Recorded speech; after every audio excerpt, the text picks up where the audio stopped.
Comenzamos la ronda de entrevistas. A ver, ¿qué ha pasado en estos días? Hubo un nuevo episodio asociado a un caso que yo sí lo ubico como una suerte de misterio sin resolver acá en el Ecuador. La desaparición del joven David Romo el 16 de mayo del año 2013, 6 años y no hay certeza respecto de esto. El portal del canal de televisión Ecuavisa hace pocos días daba cuenta que la defensa de Alexandra Córdoba, madre de David Romo, joven desaparecido desde 2013, rechazó que un reo atacado el viernes 16 de agosto en el centro de detención provisional del Inca haya sido testigo del supuesto asesinato de Romo porque nunca existió tal crimen. Carlos N., de 23 años, estaba detenido en este recinto penitenciario por robo. El viernes, luego de una riña entre reos, el hombre falleció, según su mamá en declaraciones que recoge diario El Telégrafo. El occiso había sido amenazado de muerte si comparecía sobre el caso Romo. El pasado 28 de mayo, una corte de Pichincha declaró nulo el proceso de David Romo desde la reserva de investigación dispuesta el 19 de mayo de 2015 hasta el 30 de septiembre de 2017. En varias ocasiones en esta mesa de trabajo hemos recibido a Alexandra Córdoba y a varios de sus abogados para un poco conocer la evolución de este proceso. En esta ocasión recibimos a Israel Moreno. Él es abogado que patrocina la defensa de Carlos Londoño. El señor Londoño está vinculado a este proceso. Entiendo que era o es propietario de la clínica en donde supuestamente estuvo David, y vamos a comentar un poco de detalles al respecto con el abogado. ¿Cómo le va? Bienvenido, buenos días. Bienvenido. Buenos días, Fabricio, buenos días, Alexis. Gracias por la gentileza. A ver, ¿en qué estado está este proceso y cuál es la situación de su defendido? Bueno, este proceso toma connotación nuevamente, ante todo por una lucha interminable de la mamá, en este caso de David, que lógicamente está desesperada por saber dónde está su hijo. Pero toma connotación nuevamente el proceso porque exactamente hace una semana fallece el señor David Navarro en una riña que se dio en la cárcel del Inca. ¿Cómo se da el contexto de esta situación?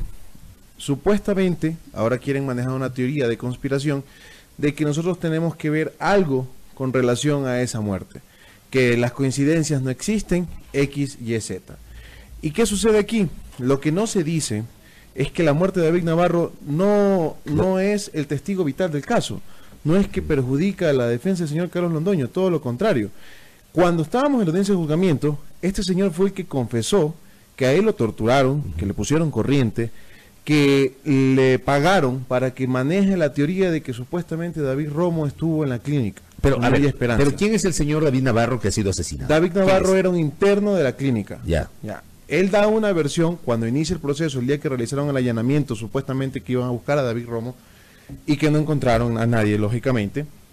Él da una versión y en la que confiesa que David Romo estaba en la clínica y le decían alias el aniñadito. Pero lo anecdótico de aquello es que esa versión era falsa. Se realiza un examen pericial grafotécnico y se determina que la firma de David Navarro no correspondía a la del señor. Es decir, la firma que constaba en la versión no era de él.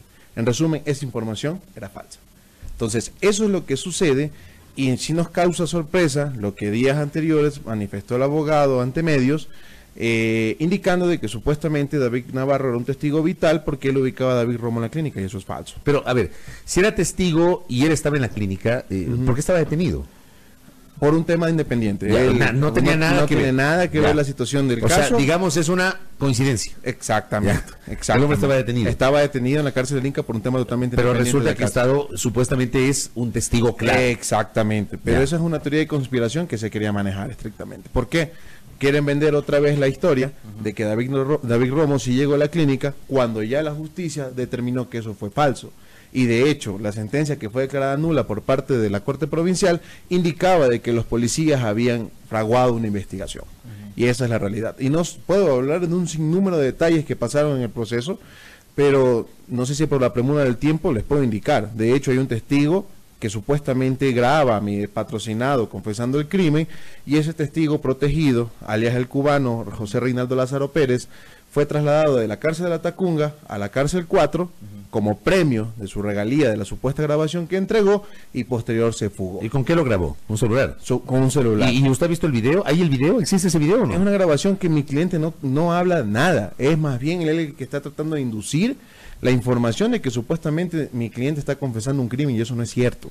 Entonces, imagínense el premio que se le pagó a él trasladarlo a la cárcel 4 como testigo protegido, y resulta que en la cárcel 4 le hicieron un informe pericial psicológico y se determinó que era un mentiroso consuetudinario. ¿Sí? Eso se determinó ahí, y eso también fue ingresado como parte como prueba de la defensa, y justamente recalcó en aquello, y el tribunal restó credibilidad a esa información. ¿Y ese traslado es decisión o potestad de quién? De la policía. El grupo investigativo de la DINASET lo traslada a él, porque esa era parte de las exigencias del famoso testigo protegido. ¿Y usted considera, doctor, de que la policía está detrás de el haber alterado, digamos, no solo el parte, sino todo el proceso de investigación fue alterado por miembros de la policía? Por supuesto que sí, y eso fue lo que nosotros exhibimos como teoría del caso, un fraude procesal. De hecho, el tribunal lo resolvió así, y parecería anecdótico, voy a explicar lo que sucedió en la audiencia. Fue la primera vez que la víctima y la defensa estaban manejando una teoría similar, porque la víctima, en este caso, la mamá de David Romo, alegaba de que David no llegó a la clínica, y era la misma teoría que nosotros estábamos indicando, porque lógicamente ellos inventan una historia para dar una respuesta supuestamente del famoso caso de asesinato de David, y ese hecho nunca se comprobó. Tan anecdótico es el tema que cuando estábamos en plena audiencia de juzgamiento, alegando que los restos supuestamente de David fueron incinerados y que no había lógicamente cadáver, fueron a buscar a un lugar, si mal no me equivoco, fue en el sector de Carapungo, fueron a buscar restos de David. Es decir, a ver, pongámonos al principio. La fiscalía estaba indicando de que David llegó a la clínica, de que ahí fue asesinado y que sus restos fueron incinerados, supuestamente. Pero en posterior, estando en la audiencia de juzgamiento, seguían buscando a David. Entonces nunca estuvieron con una teoría real, ni ellos mismos sabían que estaban acusando. ¿Cuál es la situación legal hoy de su defendido, de señor Londoño? Bueno, al presente momento, Carlos Londoño no tiene ningún proceso penal vigente, porque la investigación de David tomó otro curso. Al ser declarado nulo, vuelve a foja cero. Está en investigación previa en estos momentos por desaparición. Entonces, mi patrocinio... No por asesinato. No por asesinato. Ya esa teoría quedó en el limbo.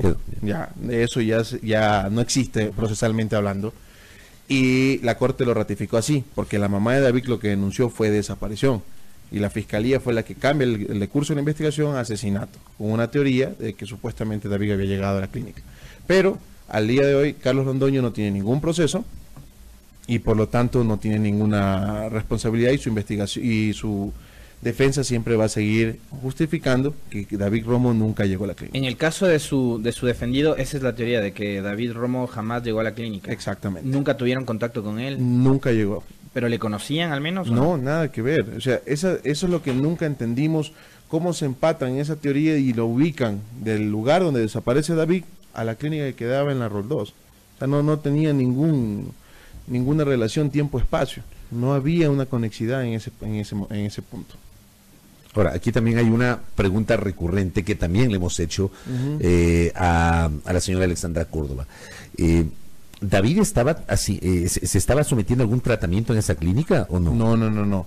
La policía, al momento que realiza un allanamiento en la casa de la señora Alexandra Córdoba, levanta una información que constaba en una computadora, y ellos, en teoría, alegaban de que David tenía algún tipo de adicción por una fotografía que habían encontrado ahí.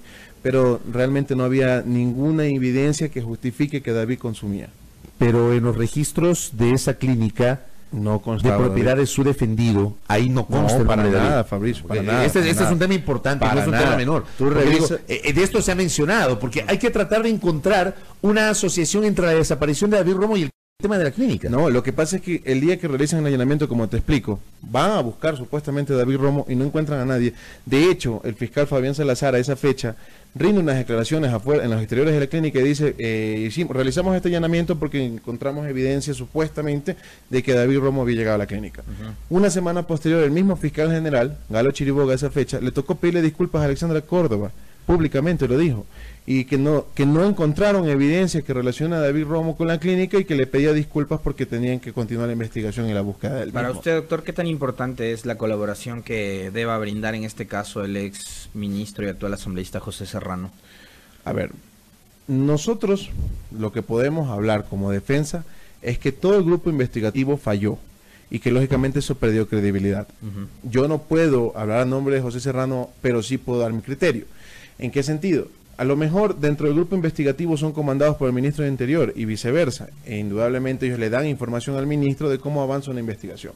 Recuerden que la señora Alexandra siempre estuvo en constante comunicación con las autoridades y obviamente por su lucha generaba que ella le den información al instante.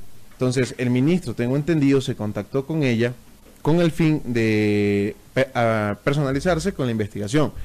Pero realmente esta situación concluyó en que él también fue inducido a error, porque el coronel Arauz también rindió unas declaraciones en Visión 360, indicando que este era el caso anecdótico, el mejor caso de su vida, y resulta que el caso fue declarado nulo. Entonces, y así le puedo hablar también de la investigación que realizó el mayor Hernández, el oficial Padilla, y todo el cuerpo investigativo que participó de la investigación. Entonces, el ministro a esa fecha del Interior, realmente, a mi criterio, no es que tenga trascendencia o no, al final lo que él era recibir información de todo su cuerpo investigativo. ¿Carlos Londoño está detenido? No, para nada. ¿Tiene medidas cautelares o no? Nada, el proceso está declarado nulo, fue a cero. No hay ninguna persona al presente momento que tenga medidas cautelares. Correcto. Vamos a estar pendientes del desarrollo de este tema. Era importante escuchar al abogado Israel Moreno hablando sobre este caso y particularmente la situación de su defendido, Carlos Londoño. Todo esto con relación a el asesinato en un centro de privación de libertad de quien se cree que pudo haber sido testigo.